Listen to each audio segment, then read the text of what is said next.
Dashiell Hammett naît dans le Maryland en 1894, dans un milieu plutôt pauvre, avec un contexte familial peu porteur, puisque sa mère est malade de la tuberculose. C'est d'ailleurs elle qui lui transmettra cette maladie qui va être une des plaies de sa vie. L'autre plaie, c'est l'alcoolisme, et c'est vrai que ce milieu familial était assez à risque. Hammett va boire très très jeune, dès l'âge de 14-15 ans.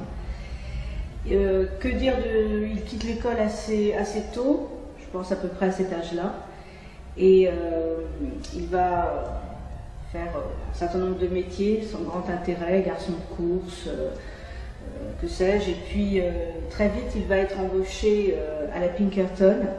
Il va travailler pour cette agence de détectives qui, je le rappelle, était la seule force de police qui, à l'époque, exerçait sur l'ensemble du territoire américain. Et il va travailler à la Pinkerton jusqu'en 1921. En fait, il travaille grosso modo 5 années parce que en 1917, comme tous les garçons de sa génération, il est mobilisé pour partir au front. C'est la Première Guerre mondiale, c'est l'engagement américain. Il ne partira pas au front, à la différence de Raymond Chandler qui lui a été dans les tranchées, simplement parce que la grippe espagnole a décimé les camps américains, et comme beaucoup de soldats, eh bien, il va rester et il va tomber malade. Sa période à la Pinkerton est une période très formatrice pour lui, parce que il va d'abord apprendre un métier qui va lui servir par la suite, ça il ne le sait pas encore, quand il sera écrivain dans les magazines pulp, comme par exemple Black Mask. C'est doublement formateur parce que, outre apprendre le métier d'enquêteur, ce qu'il va pouvoir après coucher sur le papier et qui va lui fournir la matière de ses premières nouvelles policières, outre ça, il y apprend aussi grâce à celui qui va le former à l'agence de Baltimore, parce que on croit toujours que Dashiell Hammett a travaillé comme détective à San Francisco. C'est vrai qu'il a fait la majeure partie de sa carrière de détective à San Francisco, mais il a commencé à l'agence Pinkerton de Baltimore, et là il va connaître quelqu'un qui était le directeur de cette agence, qui va lui inculquer une sorte de code de survie en milieu hostile, c'est-à-dire des règles de base pour ne pas se faire tuer, tout simplement, et une sorte de code moral. Et ce code moral, c'est quelque chose qu'il va insuffler à ses héros.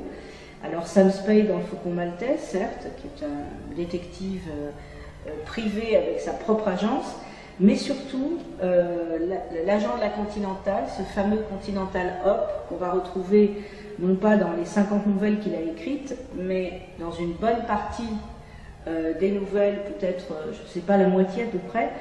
Et ce détective sans nom, il ressemble un petit peu à pas mal d'agents de la Pinkerton qu'il a côtoyé pendant toutes ces années.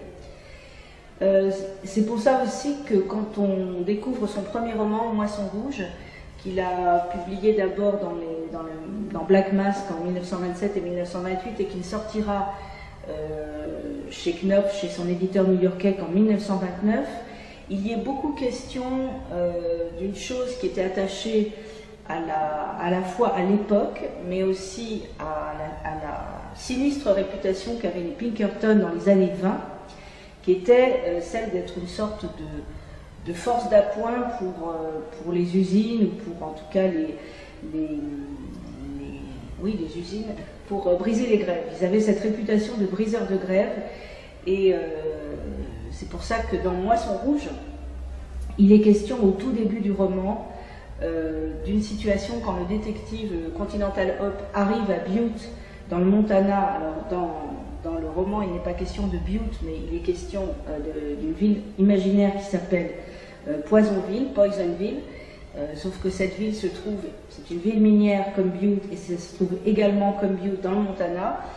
Et Hammett fait référence ici à un événement qui s'est passé en 1917, où un syndicaliste qui s'appelait Frank Little a été lynché Frank Little était le dirigeant des Wobblies. Les Wobblies étaient les syndicalistes d'un syndicat qui s'appelait Industrial Workers of the World, et on les surnommait les Wobblies, et c'était un syndicat anarcho-syndicaliste qui avait mené les grèves avant la guerre et après la guerre, et ce sont des grèves qui se sont terminées dans le sang, puisque les Pinkerton avaient fait ce qu'il fallait pour que ça s'arrête assez brutalement. En tout cas, Ahmed se rend compte très vite qu'il ne peut plus être l'homme d'action qu'il a été dans le passé, et il a quand même déjà une femme et 2 enfants, 2 filles, son aînée Mary et Joe, qui sont des enfants en bas âge à l'époque, et il faut qu'il subvienne aux besoins de cette famille. Donc il va un peu essayer de trouver une activité un peu plus sédentaire, et il commence à écrire, comme je l'ai dit, pour les pulps. C'était une activité un peu de type staccanoviste. Ils étaient payés au mot, tous ces gens-là, donc a penny a word.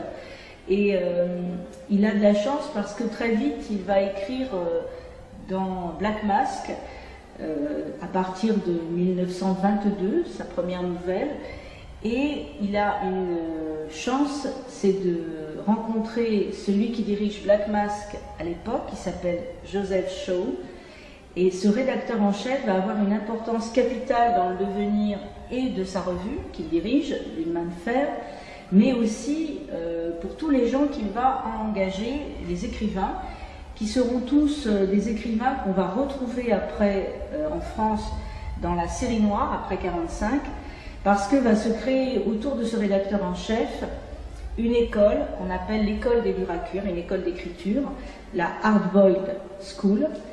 Et le chef de file de cette école d'écriture, ça va être Dashiell Hammett. Pourquoi? Parce que lui, il va, comme je l'ai expliqué, se servir de son expérience de détective pour raconter des histoires, mais des histoires qui, à l'époque, ne se faisaient pas du tout. À l'époque, on avait dans les pulps une littérature.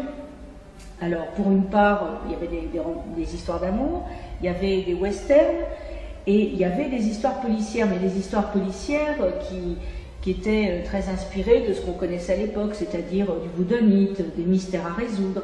Et Hammett, il arrive avec quelque chose de nouveau, qui est l'expérience du terrain, et il insuffle dans ce qu'il raconte quelque chose qui est de l'ordre de la vraisemblance, c'est-à-dire qu'il raconte les faits tels qu'ils se passent dans la réalité. C'est-à-dire que son enquêteur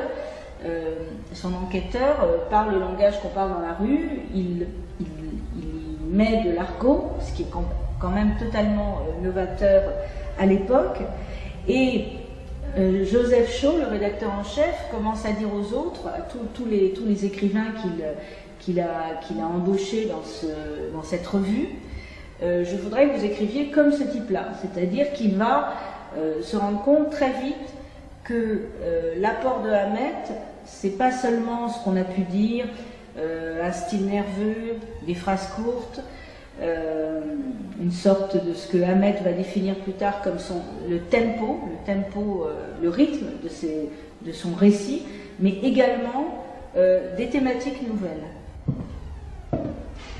Donc Hammett travaille beaucoup pour les pulps jusqu'à la fin des années 20, et il a écrit une 50aine de nouvelles, je crois que sa dernière date de 1933, et il se passe en 1927 quelque chose qui va avoir sur sa vie une influence considérable. C'est le premier film, The Jazz Singer, le premier film parlant, et les studios à Hollywood comprennent qu'ils peuvent avoir un public supplémentaire, en tout cas qui a une opportunité de faire de l'argent immense, et donc il se rend compte que l'écriture qu'il y a dans cette fameuse école des durs à cuire, et surtout l'écriture de Hammett, colle parfaitement parce qu'il n'y a aucun psychologisme, on s'attache uniquement aux faits et gestes des personnages, et cette écriture qu'il a inventée, ça va être finalement quelque chose qui va rejoindre totalement l'écriture de scénario Et il va trouver, pas seulement lui, mais tous ses petits camarades qui travaillaient dans les pulps, dans cette fameuse école de Black Mask, il va trouver finalement du travail, mais énormément de travail, comme scénariste à Hollywood. Et c'est ce qui va un peu prendre le relais à cette époque-là. Au début des années 30, il a pratiquement tout écrit. Je vous rappelle que Le Faucon Maltais est publié en 1930, La Clé de Verre en 1931. Son dernier roman, L'Introuvable, sort en 1934. Et à cette époque-là, Hamet est quelqu'un de très connu aux États-Unis. C'est un auteur de best-seller. Ses livres marchent très très bien. Mais surtout, il commence à travailler comme scénariste. Et entre-temps, ses livres, ses romans, ont commencé à être adaptés aussi au cinéma. Donc c'est quelqu'un qui à la fois mène la belle vie et est extrêmement connu aux États-Unis. Il vit entre New York et San Francisco. Et là, il se passe dans sa vie quelque chose sur lequel les biographes ont beaucoup discuté, qui est l'arrêt de l'écriture. À partir de 1934, il cesse d'écrire, et c'est une des raisons pour lesquelles j'ai souhaité intituler l'exposition où nous sommes à la Bilipo « Le mystère Hamet », parce qu'un des mystères de sa vie d'écrivain et de sa vie d'homme, c'est ce renoncement. Pourquoi ce renoncement à l'écriture? Alors, il y a plusieurs raisons. La raison, enfin, il y en a plusieurs, mais moi, je n'ai pas de raison particulière à avancer. J'ai juste un faisceau d'explications. Donc, la première explication, c'est effectivement ce que je viens de dire, c'est qu'il va d'abord continuer à écrire beaucoup comme scénariste. Et en premier chef pour Liliane Hellman, sa compagne, il l'a rencontrée en novembre 1930. Et elle, c'est une jeune femme qui est très ambitieuse, qui vont vivre jusqu'à une trentaine d'années ensemble. En tout cas, ils auront cette vie commune, à défaut d'être une vie en commun, parce c'était un couple très très libre. Et il va travailler beaucoup pour elle, et à la fois pour l'écriture de scénarios adaptés de ses pièces, mais aussi, on le sait maintenant, il l'a beaucoup aidé pour ses pièces de théâtre. Il n'a pas fait que l'aider, on pense effectivement qu'il a mis un peu la main à la pâte. En tout cas, les lettres qu'on peut lire dans sa correspondance, qui a été traduite en français aux éditions Alias, ça s'appelle La mort c'est pour les poires. Dans sa correspondance, on voit vraiment qu'il s'est investi dans ce travail d'écriture. Alors ça, c'est une des premières raisons.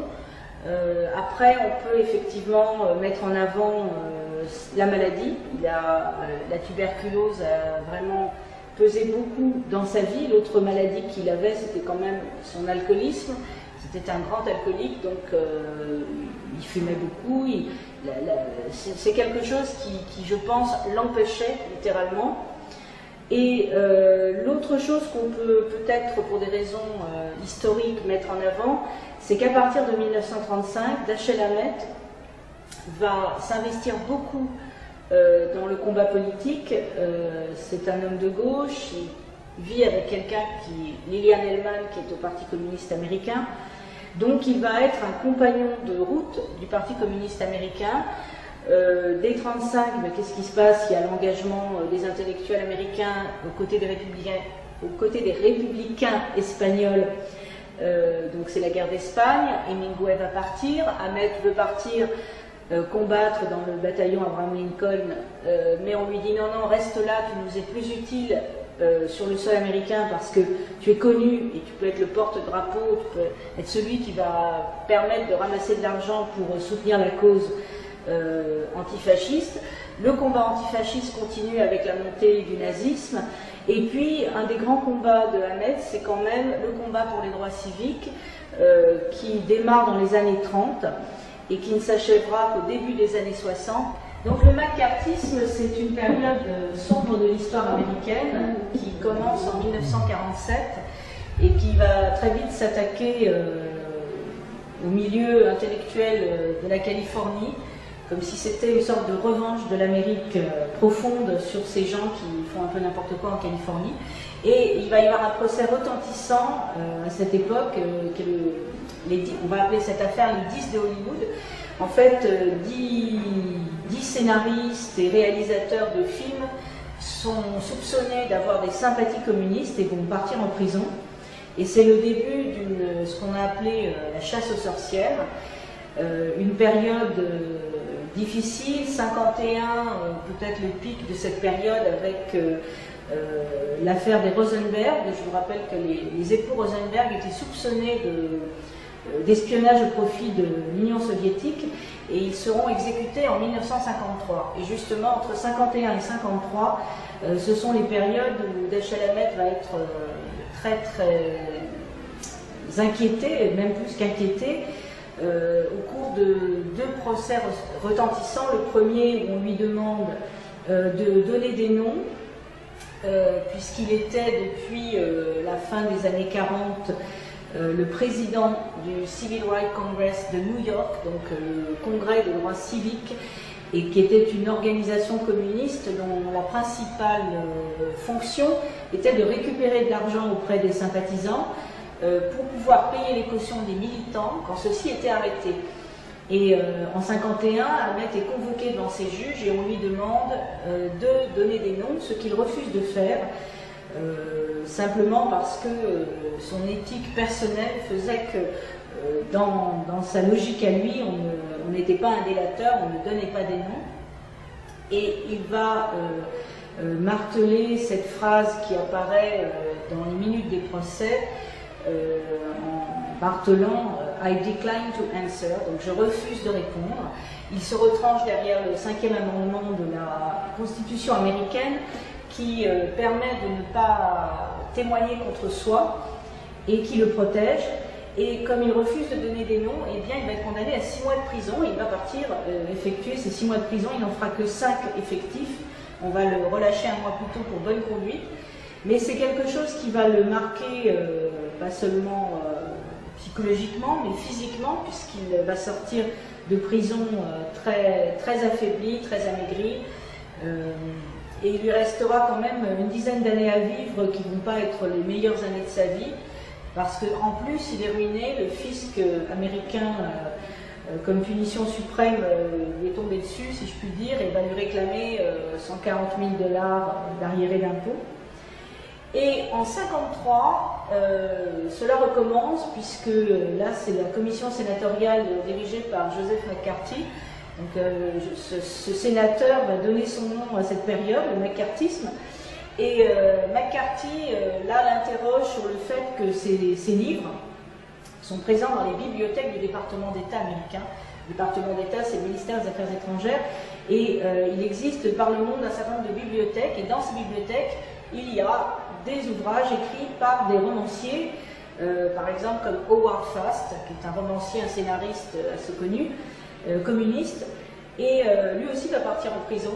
Et Ahmet est interrogé sur son engagement, savoir si il a voulu faire des opérations de sabotage, s'il a écrit des nouvelles à caractère social. Et en fait, c'est un procès absolument qui a des allures comme ça d'inquisition, mais qui rend compte aussi de la folie et de l'hystérie de cette période. Si l'on veut en juger, on peut lire aujourd'hui aux éditions Alia un petit livre qui s'appelle Interrogatoire, donc, qui reprend les minutes de ces procès et qui donne une idée du vertige de cet acharnement contre des gens qui étaient simplement soupçonnés d'être de gauche.